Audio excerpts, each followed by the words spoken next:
and Planned Parenthood will not yield. All the odds are against us. Faithfulness is the word. My religion compels me, and I love it for it, to be against discrimination of any kind in our country. Our rights come from nature and God, not from government. All God asks of you is faithfulness. 35 years of fighting for the family, standing for the church, and laboring to return to a moral and biblically based culture. This is the American Family Association and AFA Today.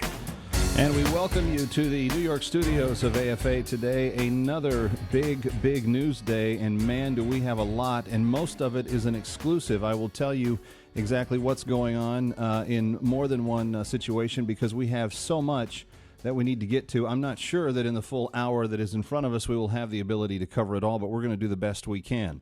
My phone number is 888-589-8840 if you want to be part of the Friday discussion. Maybe there was a topic this week that we covered that you didn't get to weigh in on and you wanted to sound off. We'll let you do that on Fridays. 888-589-8840. But let me start. Kevin McCullough is my name, by the way, and the website is afatoday.com, afatoday.com. Hundreds of new people coming there every single day, telling their friends where they go to stay up to date on what's going on. Court says Hobby Lobby can challenge the new health care law. This is a big win for the Hobby Lobby business organization, because you may have remembered they wanted to take a principled stand against Obamacare's immoral elements that they felt would violate their own conscience, according to the Christian faith that they hold, the owners of that company hold. Well, in a healthcare decision giving hope to opponents of federally mandated birth control coverage, and I would add abortion coverage, a federal appeals court ruled Thursday that Hobby Lobby stores will not have to start paying millions of dollars in fines starting next week for not complying with the requirement. The 10th Circuit out of Denver decided that the Oklahoma City-based arts and crafts chain can proceed with its case and will not be subject to fines in the meantime. This is a big win for them, because the government's kind of thinking is, well, if we can just get them to play chicken, they'll wrap up such huge fines so quickly. We'll get them back to the table just out of the weight of the stand that they're taking. By the court saying you are not in jeopardy yet because this issue seems constitutionally questionable enough to at least let it be heard, that is a very good sign for Hobby Lobby. The reprieve gives the stores more time to argue in lower courts that for-profit businesses, not just currently exempted religious groups, should be allowed to seek an exception if the law violates their religious beliefs. The company had sued to overturn the mandate on grounds that it violated the faith of the founder and CEO David Green and his family.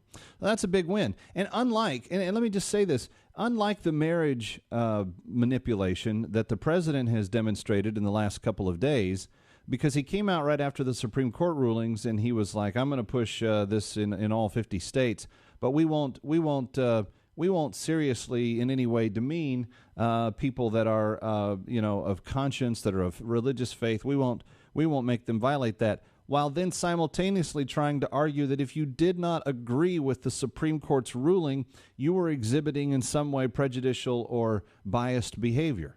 The two statements of which are completely contradictory. And I know that this is the day that we live in. It's one of those things that we just take a look at and go, huh, that doesn't seem to make sense, and yet we're told, well, we've got to believe it. I'm glad there's people like David Green and the Green family of the Hobby Lobby chain that are willing to say, you know what, it may cost us millions of dollars in fines, but we're going to stand up and do the right thing anyway. By the way, if you want to read more about that, go to onenewsnow.com. That's onenewsnow.com. Because the court discussion there of the Hobby Lobby issue is not going away. And then this just being released over the Associated Press not long ago. Dan Cathy, president of Chick-fil-A, is again defending biblical marriage. He's done it on his Twitter account. He posted a comment Wednesday on Twitter criticizing the SCOTUS rulings. That's Supreme Court of the United States, if you're wondering what I just said. SCOTUS, S-C-O-T-U-S. But the twin pair of Supreme Court rulings on marriage, those decisions will extend federal recognition to same-sex marriages in the states where they are legal and will add California to the 12 others in that category, according to the Associated Press. Kathy wrote on his Twitter feed, "Sad day for our nation." He added that the country's founders would be ashamed of the modern generation. The Atlanta Journal-Constitution reported the post was later deleted. Chick-fil-A officials issued a statement acknowledging the post, saying Kathy was offering personal comment. Kathy previously sparked controversy, as you remember, by saying that gay marriage wasn't what the scriptures approved of, and that prompted protests and condemnations by politicians, and they were barred from coming into certain cities and said, we'll never let you open a sandwich shop here, et cetera, et cetera. But then you may remember my good friend, Governor Mike Huckabee, said, hey, let's go eat a chicken sandwich one day. And so we did. And that was the all-time record of any fast food chain in the history of fast food chains. Nobody's ever done a single day of business as big as that one. So there you go. The president of Chick-fil-A, you could almost guarantee that someone was going to be gunning for him the moment that the Supreme Court cases came down, because they want to try to catch him in this oh, you're a hateful person kind of mode, and that's the issue that evidently somebody was monitoring his Twitter feed and wanted to make a big deal about it. I've got two other stories that are real blockbusters. One of them an exclusive you will not hear on any other media source except AFA Today for today, because we're the ones exclusively in the information of what the story consists of. And it has to do with the 9/11 attack in Benghazi. And I want you to be aware of this, because I don't know if it's going to be picked up or reported in other places, but if you want to read all of the information about it at your disposal right this minute, you can go to afatoday.com. That's afatoday.com. That's the Facebook page. That URL will take you to the Facebook page of this broadcast. But in a posting that I put up last night, about 14 hours ago, there's a picture of a letter written in what appears to be Arabic. It is an actual document. It is a screen grab of an actual document. That is a letter from the Department of Security in Tripoli, Libya, to the Ministry of the Interior. And in this letter, and I don't speak Arabic or Farsi or any of the languages that are spoken in the region. I don't speak any of them. But the sources I was given this from last night are very, very credible, very reliable. The document is said to explain that, and you need to hear this, friends, you need to know when you hear stories about us giving jets to the Egyptian government, when you hear the president talking about President Morsi as though he's some sort of friend of the U.S. and he had to get rid of the guy that had been there, Mubarak, for all those years so that he could establish this leader. It is now being said from one ministry in the Interior in an official document, or from the Ministry of Defense over to the Ministry of Interior. It's an insider memo. This was never supposed to see the light of day, but it was reporting on the findings that they found out about the attack of 9/11, and they reported to the Ministry of Interior within the Libyan government to try to explain. In the text of the letter, what it basically states and asserts is that very highly placed Muslim Brotherhood figureheads and members were actually connected directly to the attack on our consulate and the bombing of 9/11/2012, the thing that took the death of our ambassador, the attacks that took the lives of two of our bravest and brightest Navy SEALs and a retired airman. Those 4 Americans died as a result of that attack in Benghazi, in which we don't know where the president was at the time of the attack. We don't know what he knew, because the White House refuses to tell us where he was on the night of the attack. We don't know much about the communication inside the administration, but we do know a lot about the communication that came from Libya, that came from Ambassador Stevens and calls he tried to make, and the number 2 guy in Libya also trying to reach the State Department stateside, having trouble having their requests be appreciated, respected, responded to. We are still in the middle of investigations to see if our military that were in the region were told to stand down, and if so, if they were essentially in less than 2 to 3 hours away by transport in a fashion in which they could get there, they could have prevented the second half of the attack altogether. But there's lots of questions that have to be answered.